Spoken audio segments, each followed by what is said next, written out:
Schools are closed. Airline traffic is nearly paralyzed. Latin American countries are moving quickly towards total isolation. We are closing all our borders, and no one will be able to enter Argentina except citizens and permanent residents. Peru's President Martín Vizcarra went a step further, announcing a state of emergency and mandatory home isolation. In neighboring Chile, the country with the highest number of confirmed cases per capita in South America, President Sebastián Piñera announced all borders will be closed starting Wednesday to give tourists time to leave. But that wasn't soon enough for these angry residents of Punta Arenas on the southern tip of South America. They shouted, "No more tourists," in front of a cruise ship that was granted permission to disembark passengers. At least 2 British cruise ship passengers have tested positive for COVID-19. There are very few of us, and we're all going to get contaminated.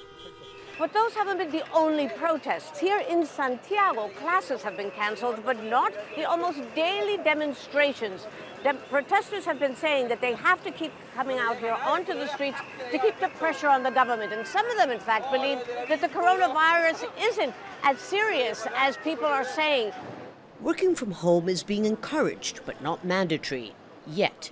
In fact, many, like Rocio, believe the government is reacting too slowly. They should have suspended classes much sooner. This mall, for example, shouldn't still be open. People are working inside with no protection.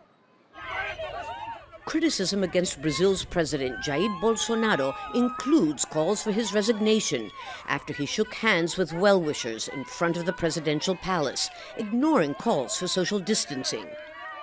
13 members of the delegation that traveled with him last week to President Trump's Florida retreat have tested positive to the virus.